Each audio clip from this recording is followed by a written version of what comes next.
What is up, guys? Hope you're having a beautiful day. Today's gonna be a little different from the usual. I'm going to take you with me on the entire process from A to Z of how I make my videos. If you're new to the channel, my name is Dessaint. I make fashion and lifestyle videos every week, from simple tutorials to cinematic lookbooks, and this is how I make my videos. First step is the brainstorming phase. Brainstorming is more of an ongoing process that I do every day.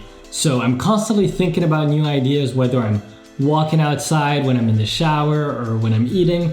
Whenever a new idea pops, I'll put it down in my notes or in a Word document along with the rest of my video ideas. I also get a lot of my ideas from the comments that you guys leave on my videos. So I actually read every single comment, every single one, and I actually reply to most of them, as you've probably seen. And any suggestion that you guys make for my videos, I will add that to my list of video ideas. Number 2, idea selection. So there are 3 factors that come into play when selecting which idea I'm going to go with on a given video. 1, what my audience, you guys, are asking for. So if I see in the comments a lot of people requesting a particular topic, there's a good chance that I'll be making a video about it. 2, the calendar, time of the year, specific events happening at a given time. So for example, right now I know summer is approaching for a lot of you, so I'll be making more summer related videos. Or if a brand launches a cool collab or something, I'll consider doing a video about it. And 3, what do I feel like creating in the moment? In order for all this to be sustainable, I need to be enjoying the creative process. So if there's a video I really don't want to make, I just won't do it. Or if I have the urge to create something different, then I'm gonna follow my gut. Because if I'm not having fun, then the whole thing falls apart. Step 3, scripting. Scripting may seem like the quick and easy part, but I actually think that this can be one of the more challenging parts of a video, and definitely the most important one, because it is in the script that the story is built.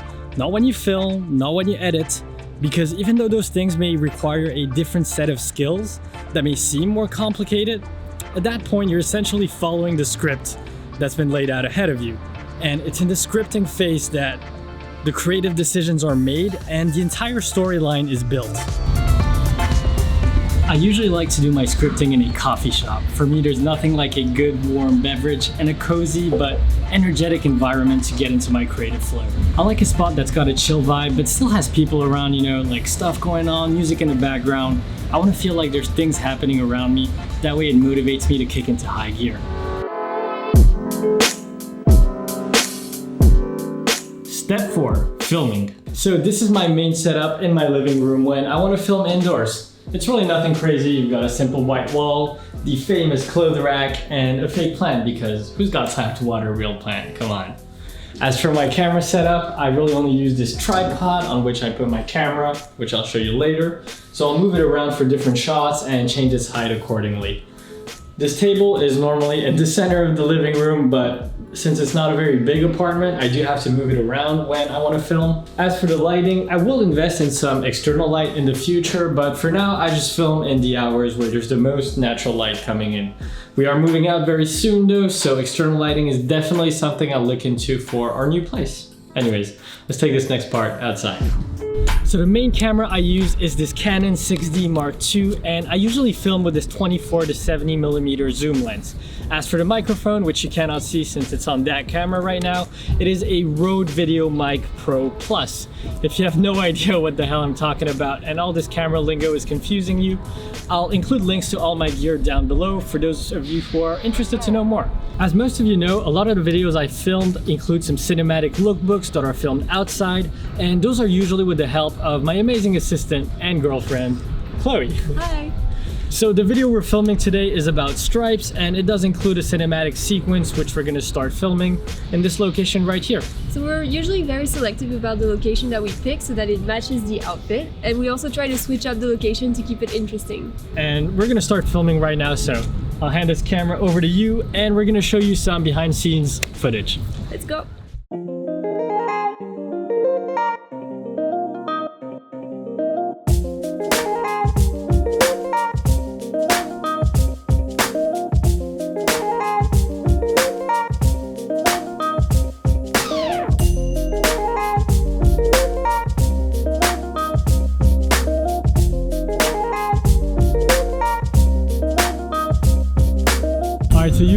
shoot the video footage, we'll also try to take a picture at the same time so you can get a cool outfit pic for the gram.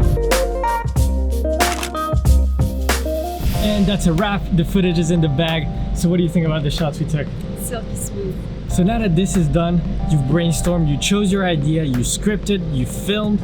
Now on to the final part, which is definitely not the quickest, onto the editing.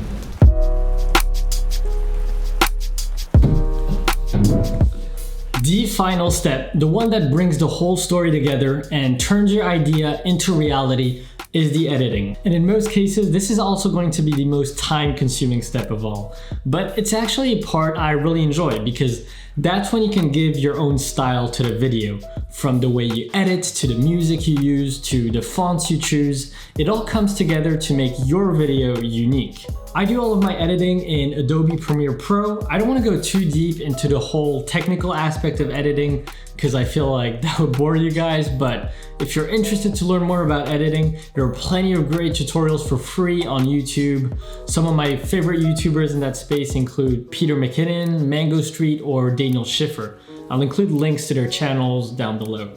As for the music, I get all of my music and sound effects from a platform called Epidemic Sound, who is also sponsoring this video. So I've been a longtime user of Epidemic Sound. In fact, since the very beginning of my channel, all of my music and sound effects have always been downloaded from their platform. Epidemic Sound is basically a music subscription platform for creators. For $15 a month, you can get all of their music and sound effects copyright free, so you can be sure that you won't get that nasty copyright strike when you upload that video onto YouTube. You can try the platform today with a 30-day free trial by clicking on the link in the description below. I've been using these guys since day one, so if you're looking for music in your videos, I can definitely vouch for them. Final step, publish that video. Once you're done with the editing, all that's left to do is to hit that publish button. And do hit that button. Don't sit on the video, get it out. Because if you do want to start making videos or start a YouTube channel, the most important step is to actually start publishing those videos. So get it done. Alright, I hope the video was helpful, guys. I know it's a little different from my usual fashion content, but since some of you have asked me to show more of how I make my content, like how I make these videos or how I edit my Instagram photos, I thought I might sprinkle in videos like these once in a while. But let me know in the comments what you guys want to see more of, because I do read those comments and I get a lot of my ideas from them. If you'd like to see the final result of the video I made, it's the one I posted last week about how to wear stripes. I'll link it down below in case you haven't watched it yet, in which case, watch it right now. Don't forget to hit that like button if you enjoyed it, subscribe and hit the bell if you're new here. I wish you a beautiful, beautiful day, people, and I will see you in the next video. Peace.